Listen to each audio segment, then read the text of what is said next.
What's up, everybody? Welcome on into Warchant TV. I'm Aslan Hajimani, joined by Gene Williams and Corey Clark. Corey Clark's been writing this fantastic alternative universe that we all hope we were living in with the NCAA tournament going on, and Florida State has advanced to the Sweet 16. But let's raise the stakes. Gene Williams has got a great little idea. 64 player all-time Florida State bracket. Gene, how did this idea come about, and are we going to get to the bottom of who the best ever Florida State player was? Well, the idea was something to do. Obviously, a lot of us are with the crisis going on at home, and we're bored, and we have no sports. So this is the next best thing. With the we should be playing the tournament that Corey's kind of mocking up right now. So we said let's do the next best thing and vote. What was interesting, we tweaked it a lot. Instead of just putting 64 players and messing, we really messed with the brackets. But it was kind of cool. We got a legends bracket, and like for special teams, we even break down their specialists and then the kickers, defensive standouts, offensive playmakers. I guess the other one is all linemen. We break it down by offensive, defensive linemen. So it worked out pretty well. So we got a nice mix.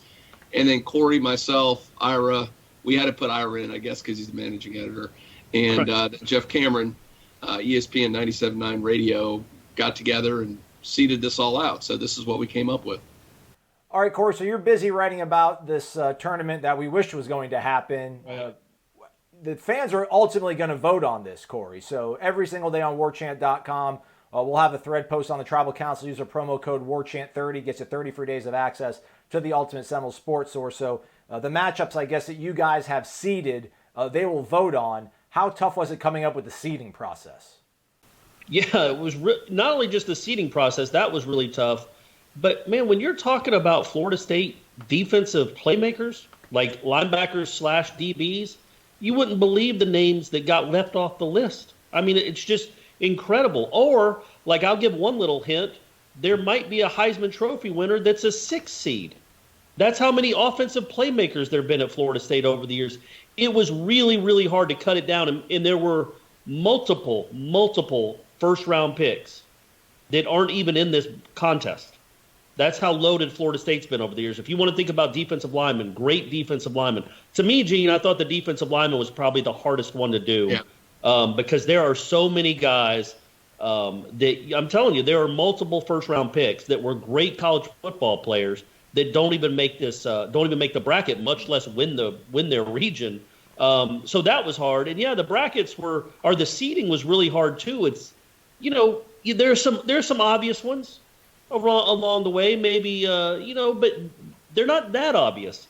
Like even offensive playmaker, that's not really that obvious. There's some really good ones that are vying for that top spot. And same with legends or defensive playmakers or linemen. They're just some really, really. I mean, you guys know you're a member of this site. You read Warchant. You're watching this.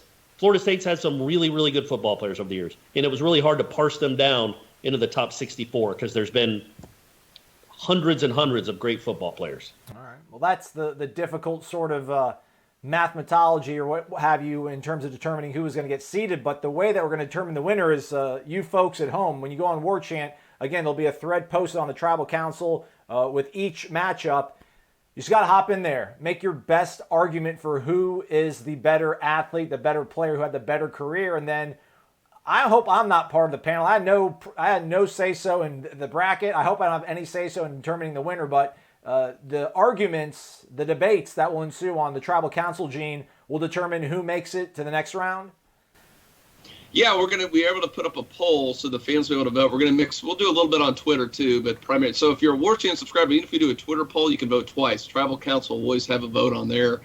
You can vote over there. And we're going to throw in a little bonus to keep people interested. So whoever makes the best argument each day on a player that wins and advances, we're going to throw you a $25 Garnet Gold e-card. So get in there, mix it up with people, debate, have fun with it, and we'll reward you with some good stuff. So, I mean, don't go in there and go, what do we got? First round, Deion Sanders against Bobby Butler. Don't go in there or whoever it is and don't be like, saying Deion's the greatest of all time. Give me an e-card. You got to have some moxie. Got to say something interesting. Tell us an interesting story, something that's going to catch our attention. And also, like, our hands are off it now. Like, the hard part for us was coming up with 64 players and seeding them. But now it's all up to you guys. It's all up to the voters to determine who is, in fact, the best football player in Florida State history. But that's all on you guys now. We did the hard part. Y'all get to have all the fun and just vote. I can't wait, man. I don't want to have a vote in it, but I'm definitely going to read every single thread and see the arguments that are made. Again, make the best case, get a $25 e-card to Garnet and Gold. If you're not in Tallahassee, it's fine. It's an e-card. You can use it online from anywhere. So once again, Gene, what are the brackets? So there's offensive playmaker, defensive playmaker, legends region. What's the fourth one? Yeah, so we've got, legends are actually, so we've got, the legends are broken out with, interestingly, with the special teams. Okay. I mean, we've got, if you want to say that, somebody's going to advance between special teams and legends into the Final Four. And even with special teams, we broke it out between kickers for 4. We seeded 4, and then we seeded 4 specialists. And then we also decided, well, you had, obviously, Primetime in there, and you had Peter Warwick as returner. We took them out because they're in, obviously, with defensive and offensive playmakers. So it's, I mean, to me, it's like, here's an underrated guy, Willie Reed is in there, and I think he never gets his just desserts. I mean, you've got him in there, you got the Greg Reed, and how about this for the old timers, Joe Wessel? How many people know Joe Wessel, the greatest punt blocker of all time in Florida State history? Of course, Corey does, but right. Somebody's going to make a good argument for Joe Wessel. If you make a good argument for him in this and he advances, man, I'm going to throw you that e-card. So have fun with it. Well, I also think it needs to be I think we need to tell them, Gene, that a legend for Florida State is pre-1985, correct? Right, 85 or before. So I've actually only seen one of these guys play at Florida State. That's Jamie Dukes. That was my freshman year at Florida State. So I did get to see Blitnikoff play when I was like 8 years old for the Oakland Raiders. But for the most part, I haven't even seen most of those guys play. So it'll be interesting. But I know we got some old timers on the board that got to see these guys play, and I can't wait to hear their take on this. I think it's cool that we did divide the legends into the special teams too, because I know Florida State missed a few famous kicks over the years, but you could argue they've had the best collection of place kickers over the last 20 years of any school in the country. I mean, Aguayo, you could say, is maybe the best of all time. There's obviously Janikowski, the 2-time Groves Award winner. There's been so many good kickers at Florida State and return men that we felt. I mean, special teams has been I know there's no Beamer ball here, but special teams has been such a huge part of this program for the last 30 years, 35 years, 40 years, that we really felt it deserved its own place inside the legends category. So that's why we put them in there too. Because, when you're talking about what they did at their position, their specific position, you could make a case for a few of those special teams guys being some of the best in the history of college football. So they belonged in this contest too. Bob, you and Corby, you look at this thing, if you go in, they've got a great section here, the national award winners in the media guide. Which one has the most? It's the Groza. It's crazy to me of the national awards. You got so many guys that won it there, and you wouldn't think of all the missed field goals, but it's amazing how many great kickers they've had there. I mean, we got Graham Gano as a 4 seed among the 4 kickers right there. What a great kicker he was back in the day too. So a lot of fun there. Yep. And there's only one Aguayo brother in it. Oh, but we're not going to tell you which one. You got to tune in to see the bracket, but there's only one.